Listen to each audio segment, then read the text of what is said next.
Friends, welcome to और JEE multiverse channel. आज हम करेंगे पाथफाइंडर बुक के एनएलएम चैप्टर का बिल्डअप क्वेश्चन 53। तो आइए इस क्वेश्चन को देखते हैं। पहले अगर आपने हमारे चैनल को सब्सक्राइब ना किया तो जरूर सब्सक्राइब कर ले। आइए इस क्वेश्चन को देखते हैं। A light inextensible straight thread of length L equal to 3.2 metres is placed on a frictionless horizontal floor. ठीक है, ये सब तो अभी मैं समझा दूंगा क्या बोल रहा है। A small block of mass 3 kg is placed on floor is attached to one end of the thread.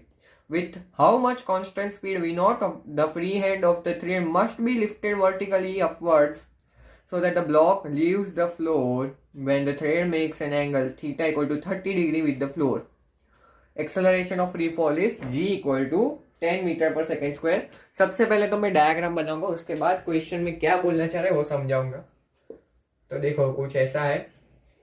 अरे हाँ, तो एक ब्लॉक है इधर, ये मास एम है और हमने इसको वी वेलोसिटी से एक स्ट्रिंग है ऐसी, इसका ये एंगल शायद 30 डिग्री दे रखा है। हाँ, वो थीटा 30 डिग्री है। इसमें थीटा दिखा रखा है लेकिन वो 30 डिग्री है, वो क्वेश्चन में बोला है। ये 30 डिग्री है। अब हम ये पॉइंट को वर्टिकली ऊपर वी से ले जा रहे हैं, तो वी की क्या मिनिमम वैल्यू होगी जिससे ये जो स्मॉल है, मतलब जो ब्लॉक है वो ये जमीन से उसका कांटेक्ट लूज कर जाए, यानी कि जमीन से नॉर्मल जीरो हो जाए।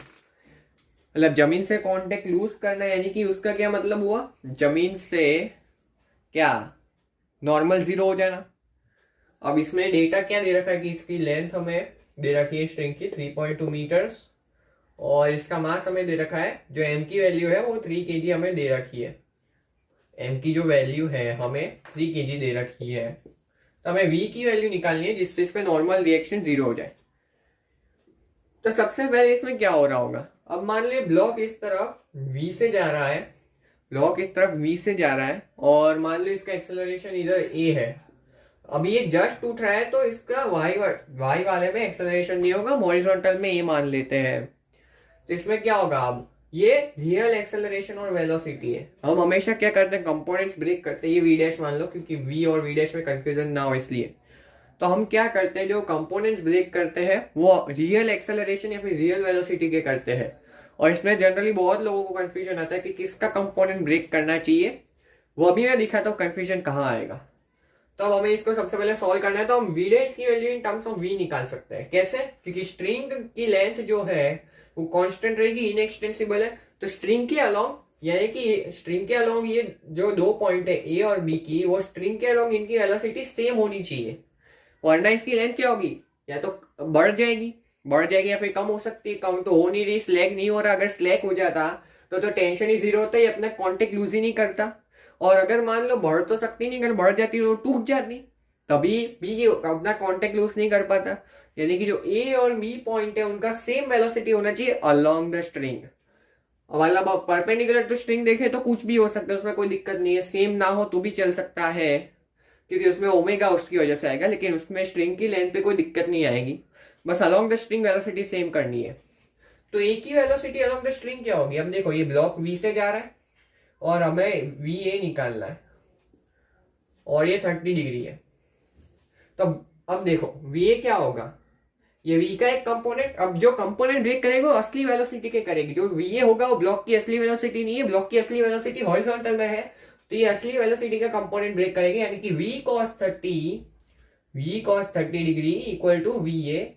ये हमारी हुई इक्वेशन 1। ये वी नहीं था, वी डैश था, तो वी डैश कर दो।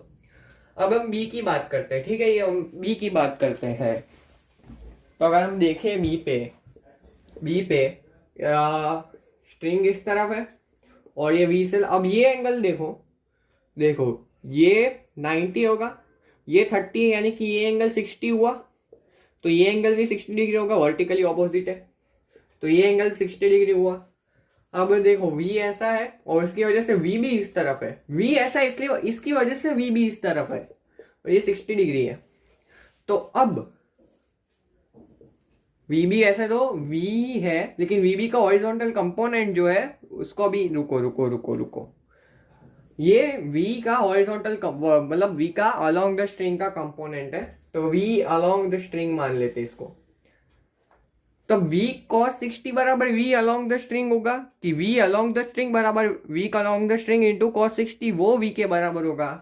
तो हम अब वापिस से वही कंसेप्ट, जो असली वेलोसिटी होती है उसके कंपोनेंट ब्रेक करते हैं, कंपोनेंट के असली ब्रेक करने से असली वेलोसिटी नहीं मिलती है।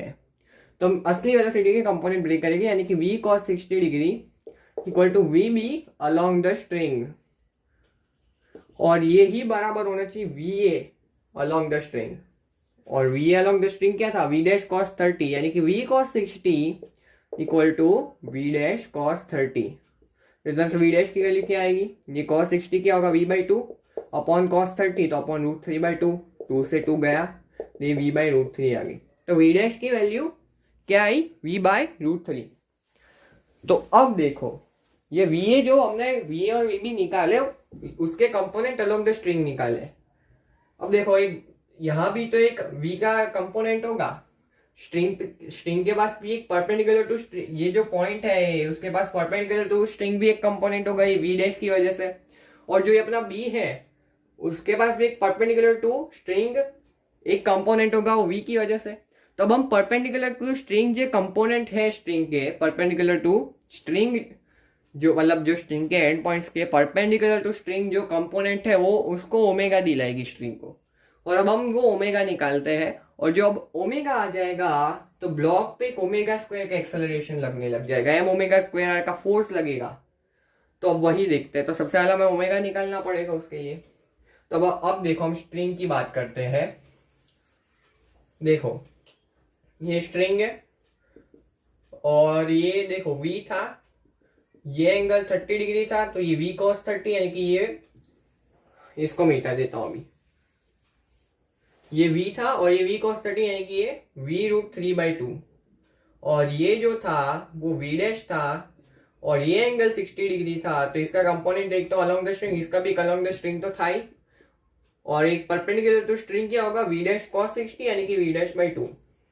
अब जो अलोंग द स्ट्रिंग वाले होते हैं इक्वली हो गए, ठीक है, वो तो हमने कर लिया। अब हम परपेंडिकुलर टू स्ट्रिंग की बात करते हैं। रुको ये v डैश की वैल्यू भी रख दो, v बाई रूट 3, तो ये v बाय 2 रूट 3 है और लेंथ l है। तो इसका क्या ओमेगा निकाल सकते हैं। तो ओमेगा क्या होगा, ओमेगा क्या होगा, omega of A with respect to B, या फिर omega of B with respect to A, जो भी निकाल रहा हूं, कोई भी एक निकाल देते हैं। तो मैं निकाल रहा हूं omega of A with respect to B. तो बी के फ्रेम में चले जाओ, बी के फ्रेम में चले गए। अब हम बी पे बैठ जाते हैं, बी पे बैठ गए, तो ये जो इसकी वेलोसिटी थी वो उसको उल्टी मिल जाएगी, ये जो v रूट 3 बाई 2 थी वो भी इसको इधर इस तरफ मिल जाएगी, और जो हॉरिजॉन्टल कंपोनेंट है वो इस तरफ मिल जाएगा, और ये दोनों सेम है तो ये दोनों कैंसिल हो गए। अब देखो, अब वापस से डायग्राम बनाता हूं मैं। अब b रेस्ट पे आ गया है क्योंकि हम b पे बैठ गए, और ये जो a पॉइंट है वो सिर्फ इस तरफ मूव कर रहा है, कितनी वेलोसिटी से, इन दोनों का सम। अगर हम एलसीएम ले ले तो ये क्या होगा, v root 3 by 2 plus v by 2 root 3, तो टू रूट 3 एलसीएम हो जाएगा, तो ये 3v plus v by 2 root 3, यानी कि क्या होगा ये 2v बाई रूट 3। तो ये जो ये मतलब ये पॉइंट का इधर वेलोसिटी क्या होगी 2v बाई रूट 3, और ये b पॉइंट तो रेस्ट पे है, तो ओमेगा नहीं आ जाएगा इधर से, ओमेगा आ जाएगा इधर से। ओमेगा क्या आएगा, ओमेगा क्या आएगा, देखो 2v बाई रूट 3, मतलब v रिलेटिव अपॉन इन दोनों के बीच का डिस्टेंस, तो इंटू 3.2 l जो है वही होगा, l इन दोनों के बीच का डिस्टेंस है, उसकी वैल्यू में दे रखी है 3.2, यानी कि ये क्या होगा v बाय 1.6 रूट 3। ओमेगा की वैल्यू हमारे पास आ गई। अब ओमेगा ए भी वही ओमेगा बी ए भी होगा, सेम ही होगा, वो देखते हैं सेम कैसे होगा। अब ए को रेस्ट पे ला देते हैं, तो बी की वेलोसिटी को इस तरफ हो जाएगी, बी की वेलोसिटी कुछ इस तरफ हो जाएगी, तो ओमेगा की डायरेक्शन मैग्नीट्यूड सब सेम ही रहेगा। देखो ये ओमेगा क्या था, ये कौन सी डायरेक्शन में था, ये एंटी क्लॉकवाइज था, और ये भी देखो एंटी क्लॉकवाइज ही है, और वैल्यू भी सेम ही रहेगी, आप निकाल सकते चाहो तो। अब देखो इधर से एक ब्लॉक अटैच्ड है, ब्लॉक अटैच है इधर, और ओमेगा से घूम रहा है, तो इधर एक ओमेगा स्क्वायर आर का कंपोनेंट नहीं लग जाएगा, इधर एक ओमेगा स्क्वायर आर का एक कंपोनेंट लग जाएगा, ठीक।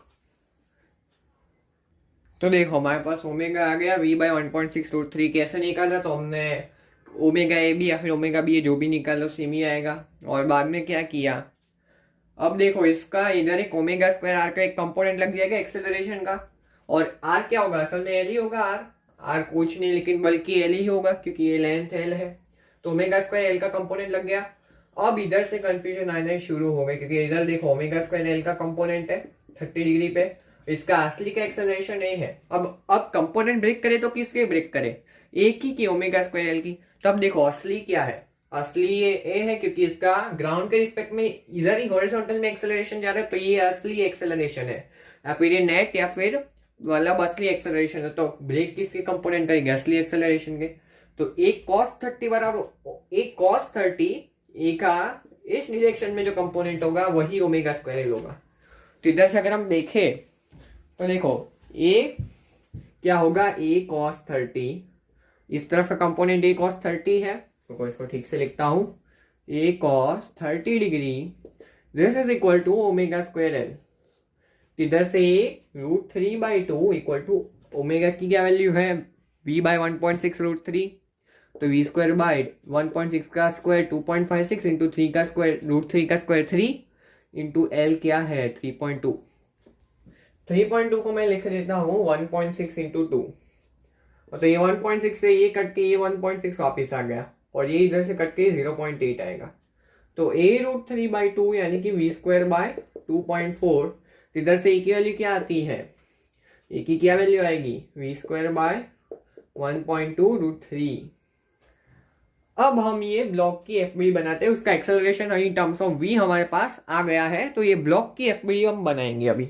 देखो अब हम ब्लॉक की एफबीडी बनाएंगे और बाद में क्वेश्चन सॉल्व हो जाएगा। वापिस से थोड़ा कंफ्यूजन आ सकता है, लेकिन मेन थीम क्या है, कंपोनेंट्स ब्रेक करने में जो असली चीज हो, असली नेट चीज हो, कि असली वेलोसिटी या फिर असली एक्सेलरेशन या फिर असली फोर्स के कंपोनेंट ब्रेक करने हैं। ठीक है, यही मेन बात याद रखनी है हमें। तो देखो इधर क्या होगा, एक ब्लॉक बना देता हूं मैं इधर। ये 3 kg का ही था, अभी m मान लो m इक्वल टू 3 है। अरे यार देखो वापिस से बनाता हूं ठीक से। ये m है, अब इधर टेंशन लग रहा होगा एक फोर्स, और इसका एक्सेलरेशन हमें पता है v स्क्वायर बाय 1.2√3। ये एंगल हमें दे रखा है 30 डिग्री। अब टेंशन के दो कंपोनेंट होंगे, एक कंपोनेंट तो इसको हॉरिजॉन्टल में एक्सेलरेट करवाएगा, और दूसरा जो वर्टिकल कंपोनेंट होगा वो इसके mg को बैलेंस कर देगा, जिसकी वजह से नॉर्मल जीरो होगा। नॉर्मल जीरो होना चाहिए, इधर टेंशन है नीचे mg है, और नॉर्मल जीरो होना चाहिए। क्यों, अभी स्टार्टिंग में बोला कि इसका कॉन्टेक्ट लूज हो रहा है, कॉन्टेक्ट लूज हो रहा है तो नॉर्मल जीरो है, यानी कि टेंशन का ये टी डैश मतलब टी वाई मान लो, टी वाई क्या है mg के बराबर है, और टी वाई असल में क्या है, टी का वर्टिकल कंपोनेंट, तो टी साइन 30, तो टी साइन 30 बराबर mg, तो t/2 equal to mg। Therefore tension क्या होगा 2mg, m क्या है 3, तो 60 आ जाएगा, 60 न्यूटन टेंशन की वैल्यू। ये न्यूटन का सिंबल है, नॉर्मल नहीं है, ठीक है, नॉर्मल नहीं है। 60 इंटू नॉर्मल फोर्स ऐसा तो है ही नहीं, ये ध्यान रखना। तो हमारे पास एक ही वैल्यू अब हमें पता है। अब इसको मिटा देता हूँ, यहाँ सॉल्व कर देता हूँ। अब देखो t cos थीटा जो होगा वो इसको हॉरिजॉन्टल में एक्सेलरेट करवा रहा होगा, तो t cos 30 degree equal to M A क्या है, इसका हॉरिजॉन्टल में एक्सेलरेशन, यानी कि इसका एक्सेलरेशन ही बोल सकते हैं क्योंकि हॉरिजॉन्टल में इसका। तो t√3/2 इक्वल टू मास क्या है 3 into acceleration v square bye 2√3। ये √3 से ये कट जाएगा, तो ये √3 इधर ऊपर आ जाएगा, तो √3 3/√3 को मैंने √3 लिख दिया और कुछ किया नहीं, तो √3 v स्क्वायर बाय 1.2। तो t√3/2 equal to √3 v square by 1.2। √3 से √3 गया तो t equal to v square by 0.6।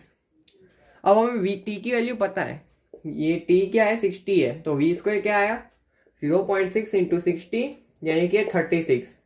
तो v स्क्वायर बराबर 36 से है, तो v की क्या वैल्यू आएगी भाई 6 मीटर पर सेकेंड।